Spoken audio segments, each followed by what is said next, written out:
C'est parti pour la question C. Comme d'habitude, on commence par les considérations sur la fonction et on ne se trompe pas de vocabulaire.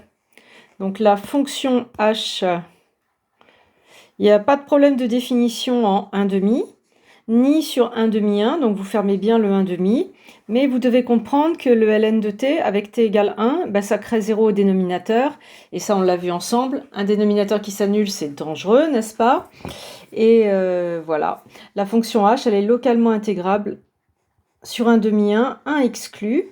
Et puis concernant l'intégrale, votre intégrale, elle est impropre en 1 seulement. Donc ceux qui m'ont dit que l'intégrale n'était pas impropre, eh bien c'est que vous n'avez pas vu qu'au dénominateur, avec 1, le dénominateur s'annulait. Et ça, c'est embêtant. Alors certains parmi vous ont pensé qu'on allait pouvoir gérer cette intégrale avec du Bertrand en remplaçant ici un équivalent, exponentielle t-1 équivalent à t, et puis t sur racine de t, on récupérait puissance de t ln de t. Alors il y a plein d'erreurs dans ce raisonnement. Déjà, vous êtes en 1, la borne impropre c'est 1. Donc Bertrand, comment dire, vos équivalents, ils vont pas marcher. Vous n'êtes pas exponentielle t-1 avec t proche de 0. Donc quand vous pensez que exponentielle t-1 est équivalent à t, vous avez tort, puisque la borne est en 1. Ensuite, Bertrand, c'est intégrale de 2 à plus l'infini. Donc là, vous voyez qu'on n'est pas du tout au voisinage de la borne infinie, et donc on n'est pas dans le contexte des intégrales de Bertrand que vous avez appris en TD, tout est hors sujet. Non, ici, il faut absolument faire un changement de variable affine, enfin pour vous, c'est comme ça que je vous le conseille, qui vous ramène à une borne impropre 0. Et donc, pour transformer de manière affine 1 en 0, on peut faire 1 moins t ou t moins 1. J'ai choisi dans ma correction 1 moins t, de façon à ce que la nouvelle variable u, eh bien, vous voyez, quand je pars de t dans 1/2, 1, eh bien, je récupère 1 moins t, c'est une fonction affine décroissante, je récupère l'intervalle 0, 1/2. Et je préfère récupérer des valeurs de u positives qu'avec t-1 qui donne des valeurs de u négatives. D'où mon choix. Vous faites votre changement de variable affine, vous récupérez d'après le cours une intégrale de même nature. Donc voici l'intégrale k. Et l'intégrale k tilde que je récupère, donc d'abord je change mes bornes. La borne 1/2 va rester 1/2, la borne 1 devient la borne 0. Ici, j'ai fait remarquer, si vous posez u égale 1 moins t, t c'est 1 moins u. Donc il suffit de remplacer exponentielle 1 moins u moins 1, t par 1 moins u partout, et dt c'était moins du. Donc pas de problème ici pour obtenir la nouvelle intégrale, puisque le changement de variable est très simple. Et enfin, j'ai utilisé le moins ici du du pour remettre les bornes dans le bon sens, parce que c'est plus joli.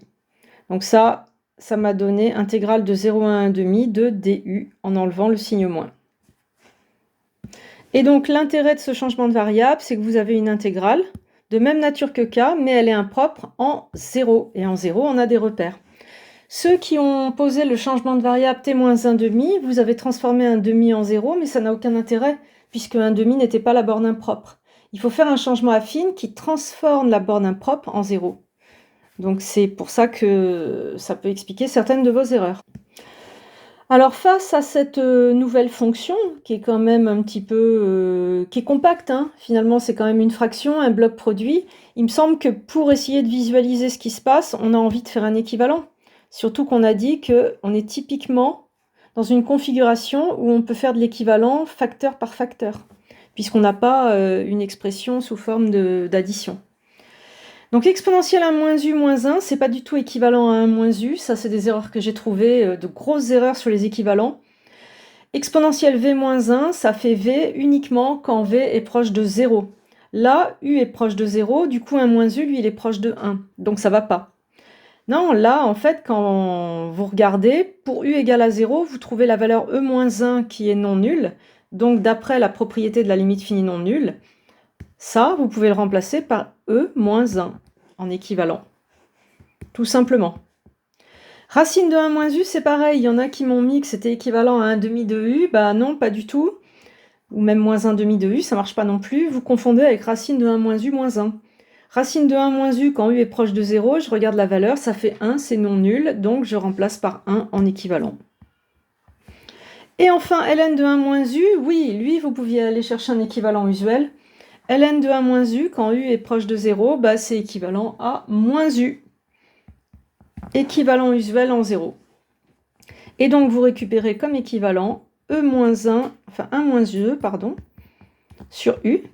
Donc, un multiple de 1 sur u, et qui est négatif. Parce que e, c'est 2,71 environ, on sait que c'est plus grand que 1. Et donc la négativité, elle est importante parce que pour utiliser un équivalent, il faut que ça soit de signe constant au voisinage de votre borne problématique. S'il y avait des choses qui changent tout le temps de signe, c'est pas exploitable. Donc bah voilà, j'ai un multiple de quelque chose de très usuel qui est du Riemann.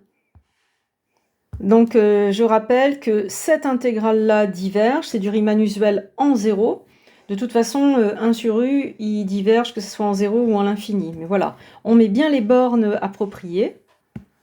Et après, il n'y a plus qu'à rappeler tout ce qui va bien. Par équivalence d'intégrande, ne vous trompez pas, ne confondez pas l'intégrande, c'est-à-dire la fonction, et l'intégrale au niveau du vocabulaire. Deux signes constants, l'intégrale k tilde diverge et donc l'intégrale k diverge. On se retrouve pour une prochaine vidéo pour la question D.